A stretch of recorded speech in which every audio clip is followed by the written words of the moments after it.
안녕하세요 여러분. 유부통합 로드맵이 발표되며 이르면 2025년부터 취학 전 영유아들은 보육과 교육의 기능이 합쳐진 새로운 유치원, 어린이집 통합기관에 다니게 됩니다. 교육부에서 발표한 로드맵을 살펴보면 1단계 2024년까지 유치원과 어린이집의 격차를 해소하며 통합 기반을 마련하고 2025년에 2단계로 유보통합을 본격 시행해서 새 통합기관을 운영한다고 하죠. 현직 유치원, 어린이집 선생님들의 논점이 되는 교사 취득 자격 문제도 자격 격차를 줄이기 위해 양성과정을 개편하기 위한 준비도 동시에 한다고 하는데요. 오늘은 유보통합의 장단점을 면밀히 살펴보고 선생님들의 의견을 댓글로 남겨주시면 감사드리겠습니다. 그럼 시작해볼게요.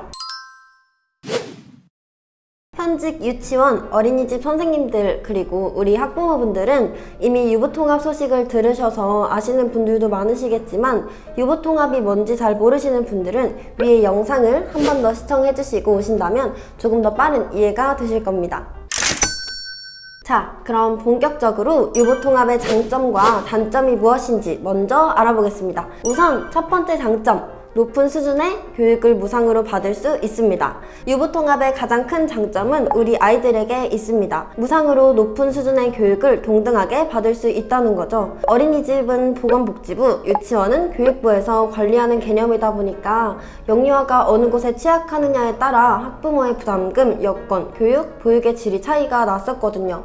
근데 유보통합으로 이런 행정적인 시스템이 통일이 된다면 아이들이 초등학교에 들어갈 때는 같은 출발선에 있을 수 있겠죠? 그리고 두 번째 장점, 보육교사의 처우가 높아질 수 있습니다. 교육과정이 높아진다는 것은 곧 보육교사의 급여와 처우가 올라갈 수 있다는 거죠. 지금은 온라인으로도 어렵지 않게 취득이 가능한 자격증이라 다소 낮은 전문성으로 지적을 받고 있는 상황인데요. 앞으로는 보육교사 자격증을 대학교에서만 취득할 수 있게끔 학과제를 도입해서 자격 취득 격차를 줄인다고도 했죠. 그럼 이제부터는 단점을 알아봅시다. 첫 번째 단점은 유치원 교사분들과 보육교사분들의 교사 자격의 구분이 없어진다는 거죠. 유치원 교사와 보육교사의 자격증 취득 난이도엔 차이가 있었는데요. 유치원 교사는 3년제 이상의 대학을 졸업하거나 대학원의 양성과정을 거쳐야지만 교사 자격을 취득할 수 있어요. 어린이집 교사에 비해 자격증 취득이 다소 까다로운 편입니다. 이렇게 취득 난이도 차이가 있다 보니 유치원 교사분들은 어린이집 교사분들과의 통합에 강하게 반대하고 있어요. 자격증 난이도가 낮은 어린이집 교사분들과의 통합이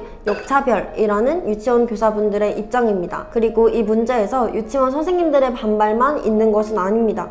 자칫하면 보육교사가 유치원 교사의 아래 계급, 보조 선생님으로 들어가게 되는 것이 아니냐는 말도 있었는데요. 유치원 선생님들은 힘들게 취득한 자격증과 학위가 유보통합으로 인해 허무하게 무너지는 것을 원치 않으시고 어린이집 선생님들은 갑자기 일자리를 잃을 수 있다는 불안함과 보육교사를 낮게 평가하는 수많은 말들 때문에 상처를 받고 있으세요. 앞으로 이러한 입장 차이 문제들을 어떻게 헤쳐나가고 중재가 될지 정말 궁금하네요. 다음으로는 두 번째 단점입니다. 교육의 질을 상향하기 위해 만든 정책이지만 역으로 하향될 수 있다는 거예요. 유보통합은 교육부가 관할하기로 했죠. 근데 유보통합 추진 단장은 보건복지부 공무원이 맡기로 했답니다. 아니 실행부처인 교육부에서 교육부 소속 공무원을 유보통합 추진단 단장으로 임명하는 게 아닌 보건복지부 공무원이 담당하는 이 유보통합 자체가 하향 평준화가 되는 게 아닌가 하는 우려가 많습니다. 이로 인해 교사 통합에 관해서도 보육 위주로 교사 편입을 하는 게 아니냐는 말도 많고요. 교육을 위해 유치원을 보내고자 하고 또래보다 교육을 상향하고자 했지만 교육이 하향 평준화가 된다면 좋은 정책은 아닐 수 있다는 거죠. 이렇게 해결할 문제들, 맞춰가야 하는 부분이 정말 많아 보여요. 이러한 문제들을 해결하지 못해 지난 30년간 유보통합이 이루어지지 않았고요. 앞으로 정부가 어떠한 해결책을 제시할지 주목할 필요가 있습니다.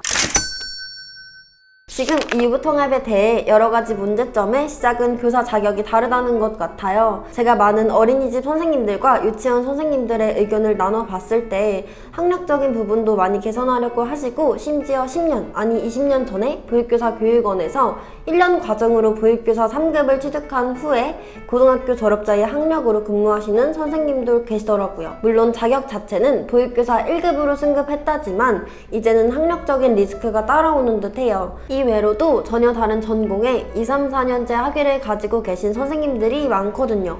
유치원 선생님들의 반발이 심한 이유도 이거죠. 그래서 다른 두 교사 자격의 차이를 줄이기 위해 보육교사의 자격 문턱을 높인다고 해요. 앞으로 보육교사 자격증 취득하는 과정에 학과제를 도입하는 거죠. 이렇게 된다면 보육교사 선생님들도 아동 관련 학위를 받게 되시니까 앞으로 두 교사 자격의 격차가 좁혀지지 않을까 싶어요. 아무래도 유보통합 후 담당하게 되는 기관이 유치원에 관할하는 교육부라서 그런지 유치원 교사 자격에 포커스가 맞춰져 있는 것 같아요. 그래서 많은 보육교사 선생님들이 동일 선상에서 경쟁을 하기 위해 학력을 개선한다거나 장애영유아 보육교사 등 자격증을 취득하시면서 스펙을 하나둘씩 준비하고 있으시거든요.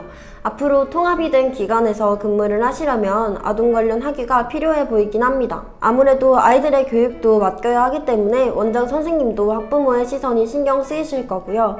비전공자보다는 전공자를, 2년제 졸업자보다는 4년제 졸업자를 채용하려 하시겠죠? 보육교사 선생님들도 미리 대비를 하셔야 한다고 생각해요. 유보통합을 대비하기 위한 영상은 이 영상에서 자세하게 풀어드렸으니까 이 영상을 참고하시면 좋을 것 같아요.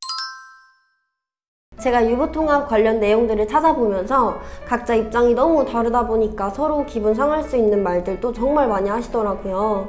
유보통합이 시행되면 어떤 부분이 어떻게 바뀔지 궁금하기도 하면서 걱정도 많이 됩니다. 어린이집 선생님, 유치원 선생님들의 의견은 어떤지도 들어보고 싶네요. 많은 댓글 남겨주셨으면 좋겠어요.